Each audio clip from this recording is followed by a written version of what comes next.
सोनम एक मेले में अपने माता पिता से बिछड़ गई थी। ममता नाम की एक चालाक औरत की नजर रोती हुई सोनम पर पड़ गई और वो सोनम को अपने घर अपने गांव ले आई। सोनम अब 8 साल की हो चुकी है। उसे अपने माता पिता से बिछड़े 2 साल हो चुके हैं। सोनम, ओ सोनम, इधर आ जरा। मौसी, आपने बुलाया? हाँ, ये देख, तू मेरी साड़ी धूप में फैला कर आई थी ना, फिर भी हल्दी के दाग वैसे के वैसे ही लगे हैं। तुझे कितनी बार कहा है ठीक से काम किया कर। लगता है बहुत दिनों से तुझे डंडे की खुराक नहीं मिली, इसलिए ऐसी गलतियां कर रही है।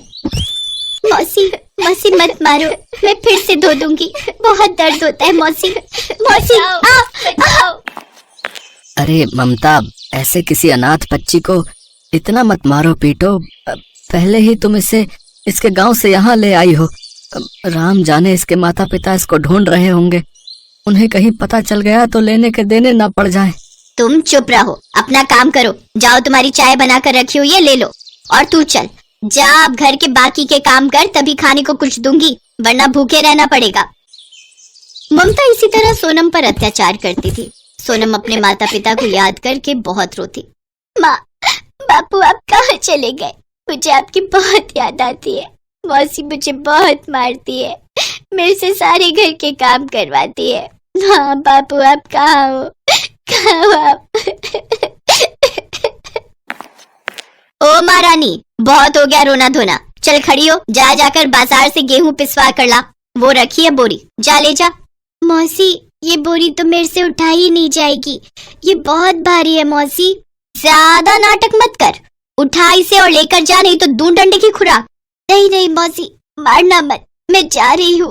सोनम बड़ी मुश्किल से गेहूं की बोरी को अपने सिर पर रखकर बाजार जाने लगती है, पर एक दिन किनारे से गुजरते हुए उसकी गेहूं की बोरी गिर जाती है, जिसमें से सारा गेहूं गिरकर नदी में बह जाता है। अब क्या करूँ? मौसी मुझे बहुत मारेगी, सारा गेहूं नदी में बह गया, मैं घर भी वापस नहीं जा सकती। सोनम रोने लगती है। काफी देर तक वो नदी किनारे एक पत्थर पर बैठी रहती है। तभी उसे एक आवाज आती है। सोनम देखती है एक जाल में बहुत सुंदर सुनहरी मछली फंसी हुई है, जो मनुष्यों की भाषा बोल रही है। बेटी, बेटी मुझे बचा लो, नहीं तो मछुआरा मुझे बाजार में बेच देगा। मुझे बचा लो, मछुआरा आ जाएगा, मुझे जल्दी से जाल से निकाल दो। अरे, तुम तो हमारी तरह बोल सकती हो। हाँ, मैं एक जादुई मछली हूँ, मैं तुम्हारी भाषा बोल सुन सकती हूँ, पर पानी से बाहर आने के बाद मेरा जादू खत्म हो जाता है। मैं अपना जादू सिर्फ पानी में रहकर ही इस्तेमाल कर सकती हूँ। इस समय मैं बहुत दुविधा में हूँ, मैं अपनी कोई मदद नहीं कर सकती। तुम मुझे इस जाल से निकाल दो, मैं पानी में चली जाऊंगी। मेरे बच्चे मेरी राह देख रहे होंगे, मेरी मदद करो, इससे पहले कि मछुआरा वापस लौट आए, मुझे यहाँ से निकाल दो। हाँ हाँ, तुम चिंता मत करो मछली रानी, मैं तुम्हें अभी इस जाल से निकाल देती हूँ। सोनम मछली को जाल से बाहर निकाल देती है और मछली छलांग मारकर पानी में कूद जाती है। तभी वो मछुआरा आ जाता है और सोनम पर गुस्सा करने लगता है। ए लड़की, मैं तुझे अभी बताता हूँ, तूने मेरी पकड़ी हुई मछली को फिर से छोड़ दिया, तेरी खैर नहीं, रुक। मछली पानी में जा चुकी थी, अब वो अपने जादू का उपयोग कर सकती थी। मछली ने अपने जादू से मछुआरे को उसी जाल में बांध दिया। मछुआरा छटपटाने लगा। अरे, मैं अपने ही जाल में कैसे फंस गया? मुझे छोड़ दो, मुझे जाने दो। अगर तुम इस लड़की को कुछ नहीं कहोगे तो मैं तुम्हें छोड़ दूंगी। वैसे भी अब मैं पानी के अंदर हूँ, मैं अपने जादू से तुम्हें अच्छा सबक सिखा सकती हूँ। नहीं नहीं, मैं इससे कुछ नहीं कहूँगा, मैं यहाँ से चला जाऊँगा, फिर कभी इस नदी किनारे नहीं आऊँगा। ठीक है, मैं तुम्हें अब इस जाल से मुक्त कर रही हूँ, अब भाग जाओ यहाँ से। मछुआरा जैसे ही जाल से मुक्त होता है, वो तुरंत ही वहाँ से डरकर भाग जाता है। बेटी, तुम बहुत अच्छी हो, तुमने आज मेरी जान बचाई है। तुम्हारा नाम क्या है और तुम यहाँ नदी किनारे उदास कैसे बैठी हुई थी? मछली रानी, मैं मेले में अपने माता पिता से बिछड़ गई थी। उसके बाद से मैं ममता मौसी के साथ रहने लगी। मौसी मुझे बहुत तंग करती हैं। उन्होंने मुझे आज बहुत भारी गेहूं की बोरी पिसवाने के लिए बाजार भेजा था, पर सारा गेहूं पानी में गिर गया। अगर अब मैं बिना आटा लिए घर गई तो मौसी मुझे बहुत मारेंगी। अब तुम्हारी मौसी तुम्हें कुछ नहीं कहेंगी। मेरी बात ध्यान से सुनो, तुम्हें किसी भी तरह अपने गांव में जाना है जहां मेले में तुम खोई थी। तुम्हारे माता पिता तुम्हारा वही मेले में इंतजार कर रहे हैं, क्योंकि उस गांव में मेला फिर से लगा है और तुम्हारे माता पिता को उम्मीद है कि तुम उन्हें उस मेले में मिल जाओगी जहां से तुम बिछड़ी थी। अब अपनी आंखें बंद करो, मैं तुम्हें आटे की बोरी दे रही हूँ। अब जादू से मैं तुम्हें तुम्हारी मौसी के घर पहुँचा दूंगी। पर मछली रानी, मुझे मौसी मेले में नहीं ले जाएंगी। मैं उन्हें कैसे मनाऊं कि वो मुझे मेले में ले जाएं? तुम उन्हें वही बताना जैसा मैं तुम्हें समझा रही हूँ। सोनम मछली के कहे अनुसार घर जाती है और वही बात ममता से कहती है जैसा जादुई मछली ने कहने को कहा था। क्या तू सच कह रही है? उस गांव में जहाँ तेरा घर है उसके आंगन में सोने के सिक्कों का घड़ा दबा हुआ है? हाँ, ये बात तूने मुझे पहले क्यों नहीं बताई? मौसी, वो कल रात मैंने एक सपना देखा था। उस सपने से ही मुझे पता चला तो मैंने आपको बताया। अब हमें जल्दी ही मेरे गांव चलना चाहिए। मौसी, कहीं ऐसा ना हो कि वो खजाना कोई और निकाल ले जाए। हाँ सोनम, तू चिंता मत कर, आज ही तेरे गांव चलते हैं। सुनो जी, जल्दी से सामान बांध लो, हमें सोनम के गांव जाना है। ममता, तुम भी क्या बच्ची की बातों में आ रही हो? ऐसे किसी बच्चे की बात पर विश्वास करना ठीक है क्या? अरे जाकर देखने में क्या हर्ज है? कई बार सपने सच हो जाते हैं, नहीं मिला तो वापस आ जाएंगे, और अगर खजाना मिल गया तो हम तो खूब माला माल हो जाएंगे। अब देर मत करो। ममता और उसका पति सोनम के साथ उसके गांव पहुंचते हैं। रास्ते में वही मेला लगा हुआ था जहां से सोनम अपने माता पिता से बिछड़ी थी। मौसी, अब हम गांव आ ही गए हैं तो मेरे घर जाने से पहले एक बार बस हम मेले में घूम ले। मुझे अपने माँ बापू की याद आ गई। मुझे पता है मैं यहीं से अपने माँ बापू से दूर हुई थी।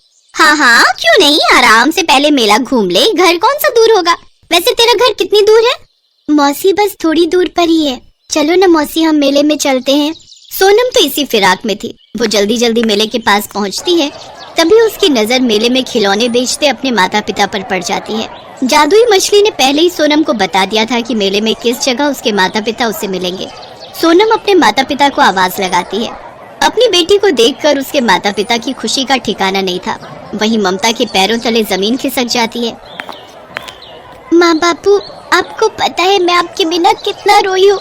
ये मुझे अपने घर ले गई और इन्होंने मुझे बहुत तंग किया, मुझे बहुत मारा, मुझसे बहुत काम करवाया। हम भी तुझे ढूंढने के लिए इधर उधर घूमते थे, सबसे तेरे बारे में पूछते थे। फिर जब ये मेला लगा तो हमें लगा कि तू कहीं हमें इसी मेले में मिल जाए। मेरी बच्ची चुप हो जा मेरी बच्ची। हमारी सोनम हमें मिल गई, भगवान आपका लाख लाख शुक्र है। माँ, वो जादुई मछली वो बहुत अच्छी है। उन्होंने ही मुझे आपके बारे में बताया था। इसका मतलब ये तुम्हारी चाल थी कि तुम अपने माता पिता से मिल सको, हैं?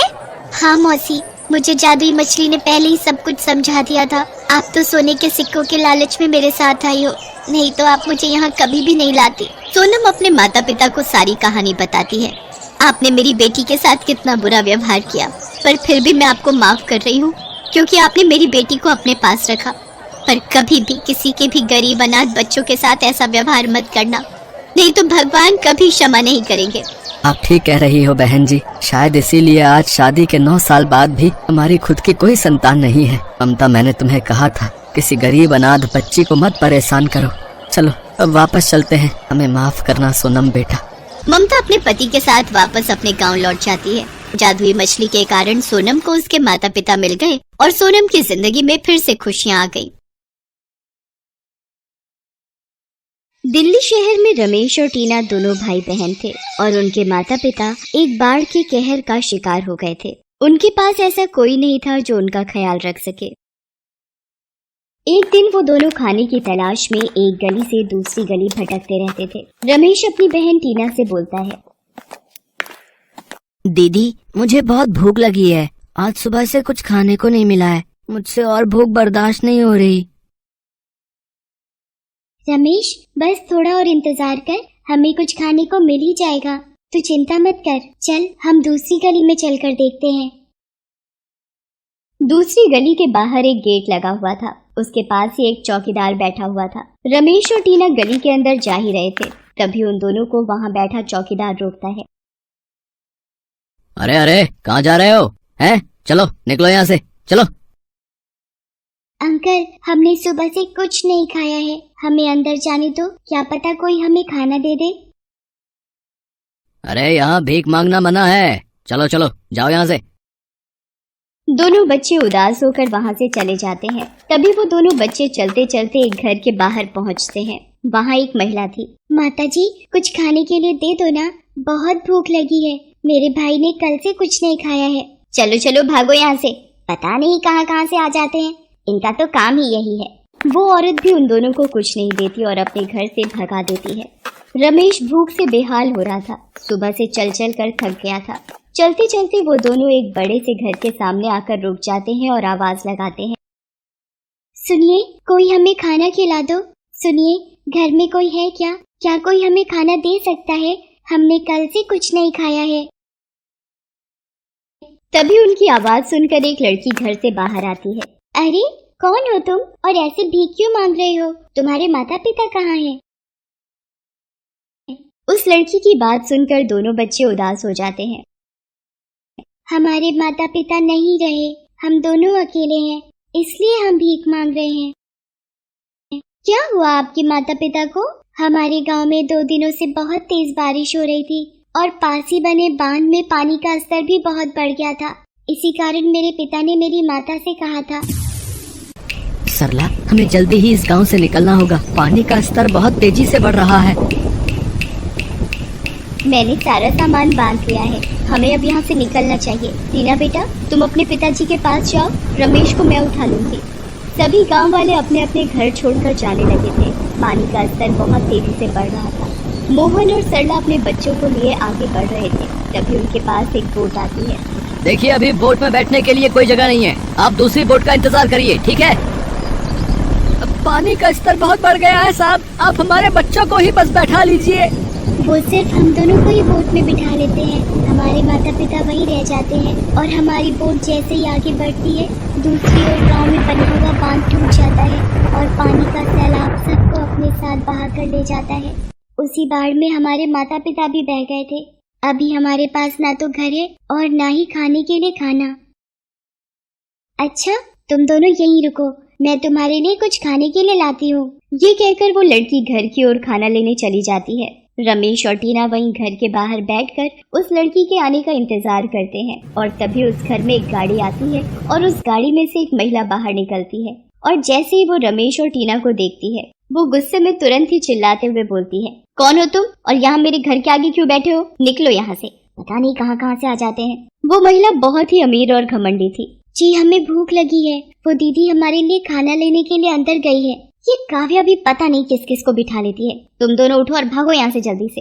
वो औरत रमेश और टीना की कोई बात नहीं सुनती और उन्हें वहाँ से भगा देती है। तभी वो लड़की काव्या खाना लेकर घर से बाहर आती है और वो देखती है कि वो दोनों बच्चे तो वहाँ हैं ही नहीं। अरे, वो दोनों बच्चे कहाँ चले गए?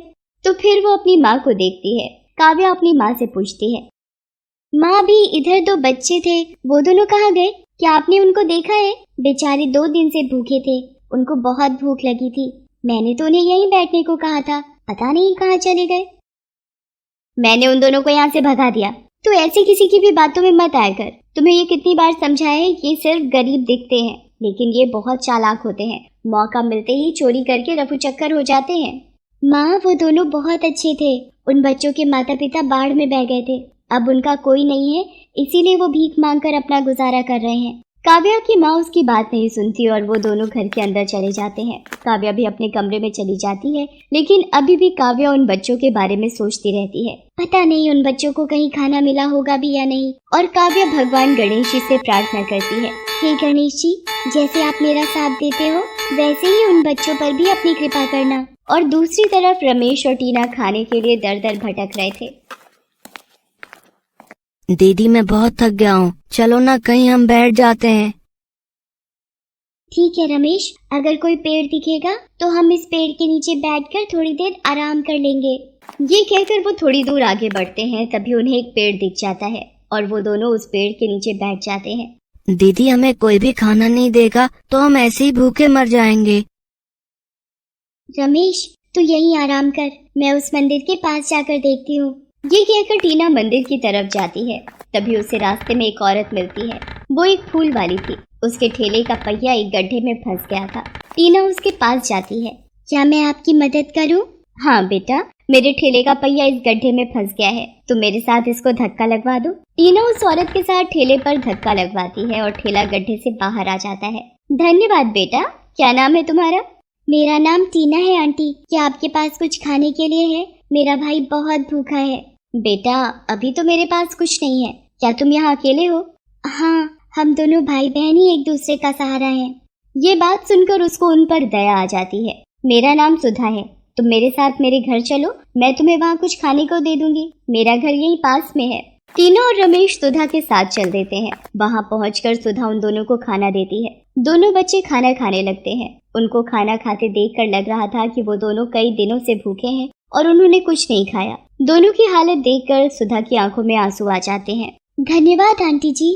धन्यवाद बेटा मेरा नहीं, गणेश जी का करो, क्योंकि उनकी ही कृपा से हम मिल पाए हैं। मैं भी अकेली हूँ इस दुनिया में, पर अब हम सब मिलकर एक साथ रहेंगे। तीनों और रमेश ये सुनकर बहुत खुश हो जाते हैं। उसी दिन से वो तीनों साथ में रहते हैं और तीनों ही फूल बेचने भी जाया